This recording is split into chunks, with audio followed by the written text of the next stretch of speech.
লোকসভা সমষ্টি নিৰ্বাচনৰ বাবে মনোনয়ন দিম। আমাৰ দলৰ প্ৰাৰ্থী বিজুলী কলিতা মেধি আৰু আমি নৰেন্দ্ৰ মোদী ডাঙৰীয়াক ভাৰতৰ প্ৰধানমন্ত্ৰী কৰিবৰ বাবে আজি আমি সকলোৱে মনোনয়ন পত্ৰ দিব গৈ আছো। হয়নে নহয়? আমি কাক প্ৰধানমন্ত্ৰী পাতিম? কাক প্ৰধানমন্ত্ৰী পাতিম?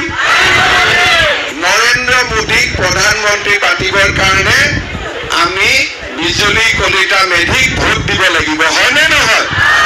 মই অনুৰোধ কৰিম গুৱাহাটীৰ ইলেকশ্যনৰ মিটিং আজি মনোনয়নৰ পিছত আৰম্ভ হ'ব।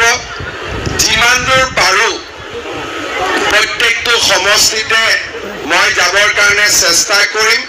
আপোনালোক সকলোকে লগ পাম আৰু আমি কি ধৰণে আমাৰ অসমখনক আগুৱাই লৈ যাব খুজিছোঁ, কি ধৰণে মোদী ডাঙৰীয়াই ভাৰতক বিশ্বগুৰু বনাবৰ বাবে প্ৰচেষ্টা কৰি আছে, আমি সেই সকলোবোৰ কথা আমি আকৌ এবাৰ আলোচনা কৰিম। আজি আমি মা কামাখ্যাৰ ওচৰত প্ৰাৰ্থনা জনাইছোঁ যে বিজুলী কলিতা মেধি যাতে বিপুল ভোটত বিজয়ী হ'ব পাৰে। মহাপুৰুষ শ্ৰীমন্ত শংকৰদেৱৰ ওচৰত আমি প্ৰাৰ্থনা জনাইছোঁ যাতে বিজুলী কলিতা মেধি বিপুল ভোটত বিজয়ী হ'ব পাৰে। আজি আপোনালোকৰ উৎসাহ দেখি মই নিশ্চিত যে আমি বহুত ভোটত বিজয়ী হ'ম।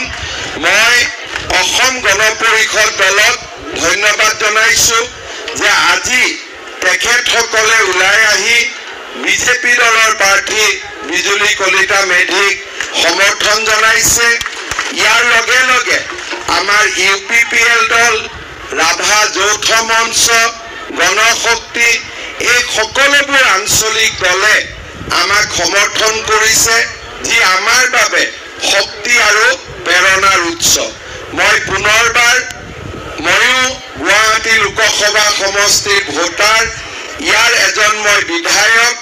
আপোনালোকৰ লগত আমি সকলোৱে একেলগে কাম কৰিম যাতে বিজুলী কলিতা মেধি বিপুল ভোটত, মইতো মনত লাগি আছে মোৰ যে গুৱাহাটীত এইবাৰ আমি 5 লাখ ভোটত জিকিব লাগিব। জিকিম নে নাই? আৰু মোৰ মনত এইটোৱে ইচ্ছা যে অসমতো আমি 14খন জিকিমেই। আৰু আজি যে 5খন ইলেকশ্যন হৈ আছে আমি অলৰেডি জিকিছোৱে, কোনো সন্দেহ নাই, ভাল কৰি আমি জিকিছোঁ। কিন্তু গুৱাহাটীত মোৰ মনত এটা ইচ্ছা, আপোনালোকে যেন বিজুলী কলিতা মেধিক 5 লাখ ভোটত জিকাই দিয়ে। হ'ব? মই আজি মোৰ কেইবাখনো নিৰ্বাচনী সভা আছে, মই নিৰ্বাচনী সভাসমূহলৈ যাম। মই মাত্ৰ আমাৰ প্ৰাৰ্থীগৰাকীক শুভেচ্ছা দিবৰ কাৰণে আজি আপোনালোকৰ মাজত আহিছোঁ। নিৰ্বাচনৰ প্ৰচাৰৰ সময়ত লগ পাম। আমি যিহেতু গুৱাহাটীৰ মাজেদি নামাংকন মনোনয়ন পত্ৰ দিব যাম, সকলোৱে শান্তিপূৰ্ণভাৱে আৰু সুন্দৰভাৱে ভাৰতীয় জনতা পাৰ্টি আৰু আমাৰ মিত্ৰ দলসমূহৰ যি আদৰ্শ সন্মান ৰক্ষা কৰি সুন্দৰ কৰি আমি নমিনেশ্যন দিব যাম। DC কোৰ্টৰ ভিতৰত মাত্ৰ 5 গৰাকী ব্যক্তিকহে সোমাব অনুমতি দিব।